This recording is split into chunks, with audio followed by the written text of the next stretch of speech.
تو یہ جو آج کل ایام چل رہے ہیں بڑے مبارک ایام ہیں، اور ان ایام میں پورے عالم کے مسلمانوں کے لیے ایک خاص حکم فریضے کا متوجہ ہو جاتا ہے جسے حج کہتے ہیں۔ حضرت ابراہیم علیہ السلام کو اللہ تبارک و تعالی نے حکم فرمایا کہ آپ اپنی زوجہ محترمہ حضرت ہاجر علیہ السلام اور ان کے صاحبزادے حضرت اسماعیل علیہ السلام، ان کو دونوں کو آپ لے چلے اور حجاز میں مکۃ المکرمہ میں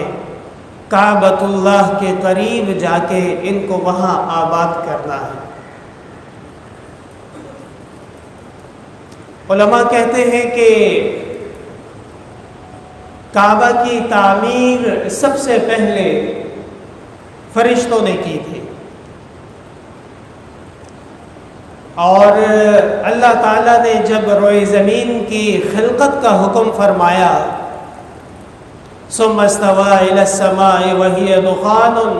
فقال لها وللأرض ائتيا طوعا أو كرها قالتا أتينا طائعين۔ حامیم سجدہ میں اللہ تعالیٰ فرماتے ہیں کہ ہم نے آسمان کی طرف نظر کرم ڈالی اور زمین کی طرف ہم متوجہ ہوئے، اور ہم نے حکم دیا کہ تم دونوں کو موجود ہونا ہے۔ بس اللہ کا یہی حکم کافی تھا، طوعا او کرہا، رضامندی سے حکم مانو یا پھر زبردستی کی جائے گی۔ قالتا اتینا طائعین، آسمان اور زمین دونوں نے اللہ کے حضور میں حکم مان لیا اور کہا کہ اللہ آپ کے حکم کی تعمیل ہم ضرور کریں گے۔ اور یہ جو روئے زمین کی تخلیق ہو رہی ہے، حدیث شریف میں آتا ہے کہ اللہ تعالیٰ نے جب روئے زمین کی طرف نظر کرم فرمائی اور حکم فرمایا تو سارا کا سارا پانی ظاہر ہوا۔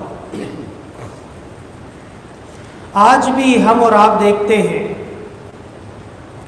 کہ جب ہمیں کسی چیز کی تخلیق کرنی ہوتی ہے یا ایجاد کرنی ہوتی ہے یا اس کی اصلیت تبدیل کرنی ہوتی ہے، اس کے لیے مٹیریلز کو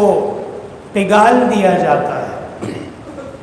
گرم کر دیا جاتا ہے، اور وہ اس حالت میں ہو جاتا ہے کہ جیسے بالکل پانی ہو جائے۔ لوہے کو بھی گرم کیے بغیر کام نہیں بنتا، تانبے کو بھی پگھالے بغیر کام نہیں بنتا، بلکہ پورے جو ہماری ترقی کا راز ہے اس کی حقیقت اگر آپ دیکھیں تو اللہ تعالیٰ نے اس میں حرارت کے ذریعے سے اثر ڈالا ہے۔ اور بالکل اسی طرح جب روئے زمین کی تخلیق کا حکم ہوا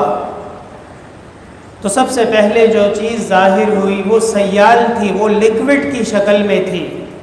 اور سارا کا سارا وہ مائع تھا، پانی تھا۔ اللہ تعالیٰ نے اس روئے زمین پہ دوبارہ توجہ فرمائی، دوبارہ نظر کرم فرمائی، اس میں سے ایک جگہ ظاہر ہوئی اور اس جگہ پہ پانی کا بلبلہ ظاہر ہوا، اور وہ بلبلہ جب ہٹ گیا تو وہاں پہ کعبۃ اللہ، اللہ تعالیٰ کا گھر، وہ سب سے پہلے جو روئے زمین پہ مقام واضح ہوا ہے اور ظاہر ہوا ہے وہ کعبہ مشرفہ قرار دیا گیا۔ اور یہ کعبہ صرف یہ روئے زمین پہ نہیں ہے، بلکہ یہ کعبہ زمین میں جہاں ہمیں اور آپ کو نظر آتا ہے، یہاں سے لے کر